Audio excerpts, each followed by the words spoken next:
Si de cette procession devait s'élever un vœu, ce serait celui d'être débarrassé de l'homme, l'ennemi des chenilles processionnaires. D'autant qu'elles traversent ici une voie de chemin de fer et qu'un homme peut en cacher un autre. Il ne sait pas ce qu'il veut, l'homme. Savez-vous quel nom scientifique il a donné à ces chenilles? Tometopoea. Du grec toma, merveille. Poeo, je fais. Les tomatopes, dans l'Antiquité, étaient ceux qui faisaient des tours d'adresse. Les premiers entomologistes furent émerveillés de voir ces chenilles, au printemps, descendre à la queue leu-leu de leur pain nourricier, pour aller s'enfouir dans la terre et s'y nymphoser. Émerveillés, puis irrités. D'abord, parce que ces chenilles sont protégées par de longs poils urticants détachables, provoquant de sérieuses démangeaisons et capables d'aveugler un homme, si le vent les envoie dans ses yeux. Irrités ensuite, parce que cette chenille, dans les pays méditerranéens, fait des ravages dans les pins. Et l'homme ne cesse de lui dire « touche pas à mon pain ». Ce à quoi elle pourrait répondre « pain sur terre n'a pas de maître, je ne vois pas pourquoi ce serait ton pain plutôt que le mien ». Mais allez donc dire ça à l'homme. Au XIXe siècle déjà, un naturaliste français de plus estimé, Jean-Henri Fabre, s'est amusé à détourner une chenille, de manière à venir lui faire toucher le derrière d'une de celles qui suivaient. Elles ont tourné ainsi, dit-il, pendant plusieurs heures. L'homme, dirait la chenille, ne respecte rien, même pas une procession. Alors là, ça dépend. Il y a 20 000 ans, en Europe, la glaciation ayant fait baisser le niveau des mers, la Tamise était un affluent du Rhin. Au-dessus d'Oslo, 2500 mètres d'épaisseur de glace, 1000 mètres au-dessus de Hambourg. La terre s'étant réchauffée, il resta, dans le nord de l'Allemagne, un sol pauvre, acide, sablonneux et plat. Ici et là, quelques rochers usés, érodés par les formidables glaciers. D'abord s'installa la forêt. Puis, l'homme ayant déboisé, vint une lande, avec cette bruyère qu'on appelle calune. L'homme fit alors venir des moutons pour tondre la bruyère, qui, grâce à cela, se portait mieux et fleurissait beaucoup, ce qui permit d'élever des abeilles pour faire du miel. Évidemment, la présence de ces millions d'abeilles engendra un boom de la population d'araignées. Elles tendirent leurs toiles dans la bruyère pour les attraper. Mais, comme les pattes des moutons, qui venaient brouter la bruyère, cassaient régulièrement les toiles, l'un dans l'autre pendant des siècles, tout cela s'équilibrait fort bien. Mais voilà qu'au XXe siècle, les paysans abandonnèrent la lande. Et la forêt, subrepticement, revint.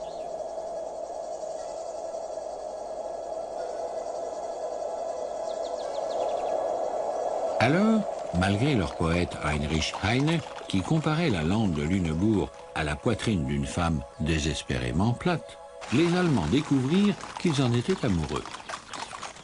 Si bien qu'aujourd'hui, tout cet ancien écosystème agricole est maintenu en l'état. Et c'est l'État qui paie. Moutons, abeilles, tout le monde est fonctionnaire, au titre de la promenade romantique. Vous voyez, dit l'homme, que je peux respecter la nature.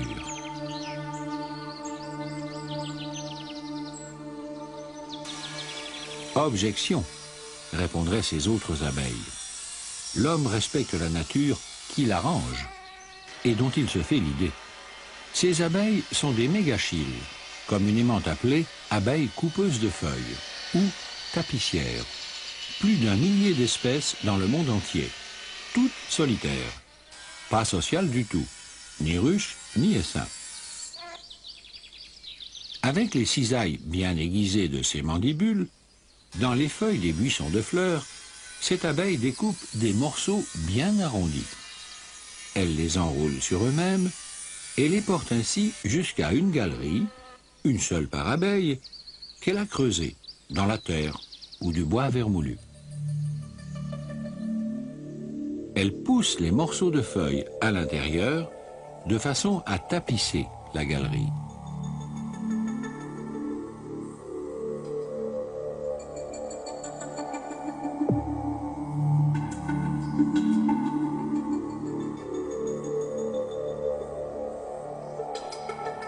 Ensuite, elle repart vers les fleurs.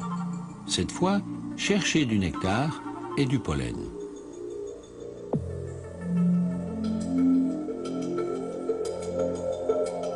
Elle accumule cette nourriture sur laquelle elle pond pour que la larve, aussitôt née, trouve à manger.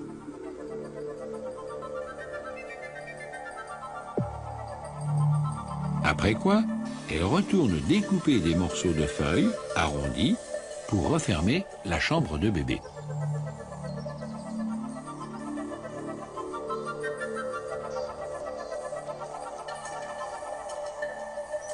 Or, l'homme a repéré que ces abeilles sont les seules à pouvoir polliniser une fleur difficile, celle de la luzerne. Les abeilles domestiques sont trop grosses pour se glisser dans sa petite corolle. Et la luzerne, c'est l'aliment par excellence du bétail, dont on fait les hamburgers. Du coup, aux États-Unis et en Europe, on bâtit des HLM pour abeilles solitaires. D'accord, ce sont des studios privatifs, et le promoteur a tout prévu. Hypermarché de luzerne en bas de l'immeuble, jardin public de l'autre côté de la route pour aller découper toutes les feuilles qu'on veut, avec même un passage protégé. Attention, passage d'abeilles. Mais, tout de même, pourraient dire ces abeilles, l'homme, dans cette affaire, se fiche complètement du fait que la nature nous ait fait solitaires. On a beau dire, l'homme, c'est un drôle d'oiseau. À qui le dites-vous, dirait l'oiseau, dont voici l'histoire. Au début du XXe siècle, en Angola, au bord de la forêt, dans une petite chapelle, un missionnaire portugais vient d'éteindre les cierges. C'est alors que, dans la chapelle, entre un oiseau qui vient volter autour de l'autel. Il lui dit « Bienvenue à Daltare Dei, à l'autel du Seigneur », mais, aussitôt, il change de tête, car l'oiseau se met à picorer les cierges de l'autel, du Saint-Sulpice d'importation, hors de prix. « Tu n'as rien d'autre à becqueter ?» lui dit-il en portugais cette fois. Il chasse l'oiseau, qui sort de la chapelle, et se pose 20 mètres plus loin, sur une branche. Et puis, il regarde le missionnaire de travers, comme font les oiseaux pour regarder en face, et il lui lance un cri à peu près comme ceci. Tchour, tchour, un peu comme une tourterelle. Le missionnaire s'approche, l'oiseau s'éloigne, va se reposer un peu plus loin et recommence. Tchour, tchour, et ainsi de suite. De plus en plus intrigué, le missionnaire suit l'oiseau qui s'arrête enfin devant le tronc d'un arbre où il y a un nid d'abeilles sauvages. Et là, il se fait insistant. Un oiseau, se dit le missionnaire, qui fait une descente sur mon autel pour me conduire jusqu'à du miel. Si ça n'est pas un envoyé du ciel, alors c'est quoi? De nos jours, le miracle est élucidé. On appelle cet oiseau indicator en latin, l'oiseau indicateur. Il indique volontiers à l'homme, en effet, les nids d'abeilles sauvages, et il attend que celui-ci les ouvre. Pas pour le miel, pour la cire, dont il se nourrit. Mais il a besoin que quelqu'un en brise la paroi extérieure, trop dure pour son bec. Ayant compris, Dieu sait comment, que l'homme recherche le miel et peut casser le nid, il va le chercher jusque dans les villages et le guide jusqu'à ceux qu'il a repérés. Et s'il ne trouve pas d'homme, il va chercher une espèce de blaireau qu'on appelle un ratel, qui aime aussi le miel, qui a des griffes et des dents assez solides pour casser la cire dure, et une peau très épaisse couverte de poils raides. Les piqûres d'abeilles, il s'en moque. En somme, l'oiseau indicateur, primitivement sans doute associé au blaireau, a compris que l'homme était tout aussi indiqué. Mais jamais cet oiseau ne pourrait manger de la cire s'il n'était associé à des bactéries qui vivent dans son estomac. Ce sont elles qui digèrent la cire. Ce faisant, elles la transforment en graisse. Et l'oiseau digère la graisse. Si nous avions les mêmes bactéries, nous pourrions manger des hot dogs aux chandelles. Et voilà pourquoi l'oiseau avait été attiré dans la chapelle, par l'odeur de la cire. Hélas, au rythme où l'homme abat la forêt africaine, l'oiseau indicateur sera bientôt une pièce de musée. Mais le seul musée où il pourrait survivre est celui où de son vivant il n'entrera jamais, un musée de cire.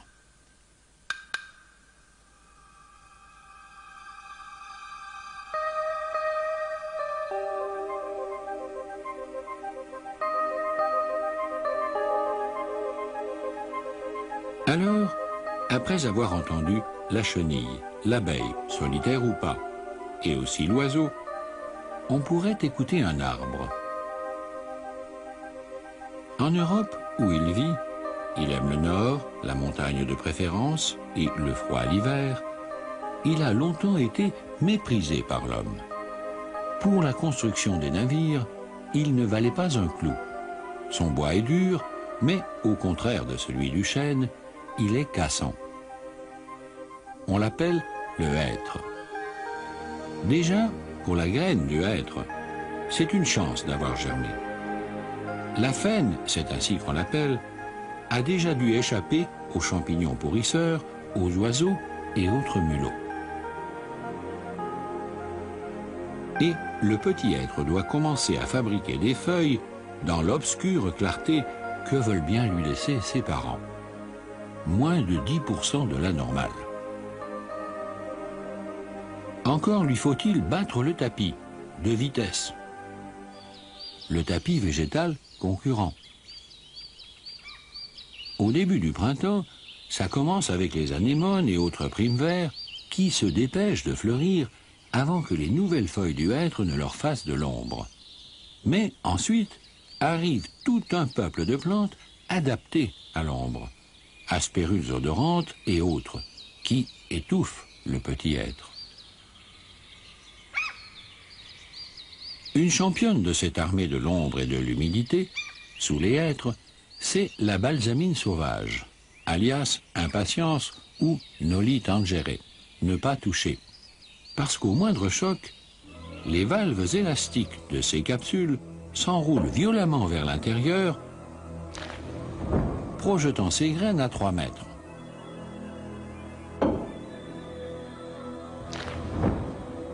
Et évidemment, en trichant comme ça, c'est vite fait de faire un tapis.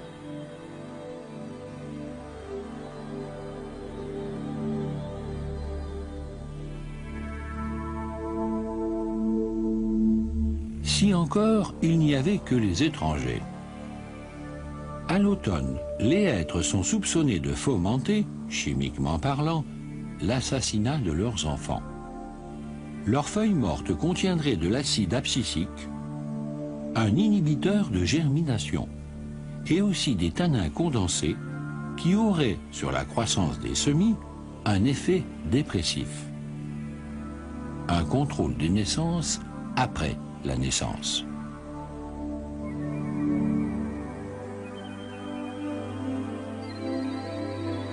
C'est dire qu'au regard de sainte écologie, le petit être qui apparaît ici, à la fonte des neiges, est un miraculé.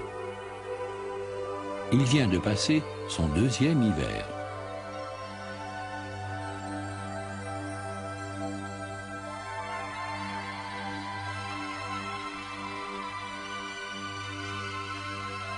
Mais le hêtre est un arbre qui pourrait chanter « J'ai 2 amours. L'un depuis peu, c'est l'homme. L'autre depuis toujours, c'est le champignon. » Quand le hêtre germe, il envoie dans le sol une petite racine, à la recherche de nourriture. 100 ans plus tard, il a des grosses racines permanentes et des radicelles changées tous les 2 ou 3 ans. Ce sont elles qui absorbent l'eau et les sels minéraux. Mais elles n'y parviendraient jamais sans le secours d'un champignon qui les entoure et pénètre leurs cellules, finissant par se marier si intimement avec elles que cela forme un nouvel organe mixte, appelé mycorhize, du grec mukes, champignon, et rhiza, racine. Sans cette symbiose, il n'y aurait pas de hêtre. Non seulement le champignon permet d'absorber les sels minéraux, mais il protège aussi les racines de l'arbre contre d'autres champignons ou virus qui pourraient lui faire du mal. En plus, il lui fabrique des vitamines. En échange, il profite des sucres renvoyés par les feuilles du hêtre grâce à la photosynthèse, que lui ne sait pas faire. Moyennant quoi, les champignons amoureux du hêtre, ils sont nombreux, peuvent se reproduire en exhibant hors de terre l'organe sexuel grâce auquel on les identifie. Le cortinaire majestueux, par exemple, excellent revenu au beurre. La clavère jolie, comme du corail, immangeable. Le pied de mouton, très populaire, mangeable sans plus. Le lactaire tranquille, laissez-le tranquille, il pue. Les bolets, comme le cèpe. Les plus efficaces pour faire pousser le hêtre sont les hébélomes. Voilà donc pour le premier des 2 amours du hêtre, celui de toujours.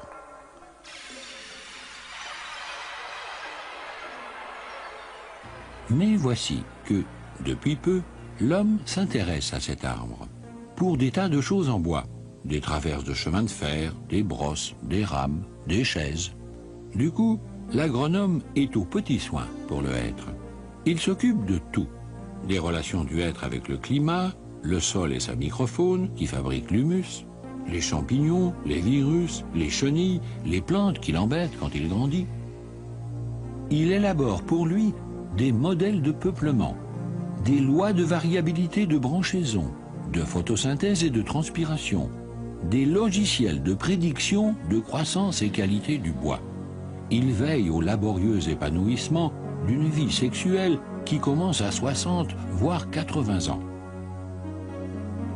Le hêtre produit alors des fleurs mâles dont le pollen est emporté par le vent, jusqu'à des fleurs femelles qui, fécondées, donneront des faines. Un arbre pris en charge de la graine à la tronçonneuse. Un siècle de vie paisible avant de mener une mort en bâton de chaise.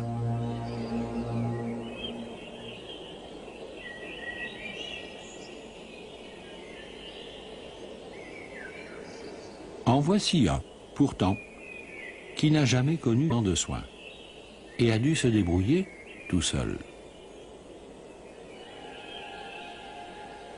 Ce hêtre est né en France, dans le Doubs, en 1720, 5 ans après la mort de Louis XIV. Un arbre régence. Déclaré arbre remarquable en 1907. 1960. Il donne les premiers signes de vieillesse. Fissures dans l'écorce, branches mortes avec des champignons. 1992. Il a 272 ans. Pour un hêtre, c'est très vieux. Près de 40 mètres de haut, 5 mètres 10 de diamètre à 1 mètre 30 du sol. Mais ce trou noir, à son pied, signifie qu'il est pourri de l'intérieur, par des champignons. Pas ceux qui aident à vivre, ceux qui aident à mourir. Le 26 septembre 1992, au matin, l'équipe des inventions de la vie vient voir le vieux hêtre faire la photosynthèse au soleil levant pour la dernière fois. Le même jour, dans l'après-midi, Un garde forestier le frappe du poinçon officiel. Autorisation d'abattre.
Mais le vieux être n'a pas dit son dernier mot. On a pris des boutures de ses branches les plus hautes, les plus vigoureuses. Et on a récolté ses faines. La faine, comme beaucoup de graines des pays tempérés, a besoin, pour germer, d'entrer pendant l'hiver dans un coma profond. On appelle cela la dormance de la graine.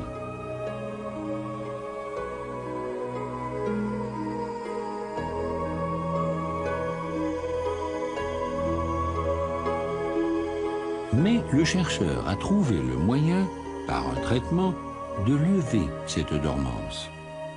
Il réveille la graine où il veut, quand il veut, et lui donne toutes les chances de devenir un de ces êtres superbes, au tronc bien lisse et bien droit, qui filent vers le soleil, comme disent les forestiers.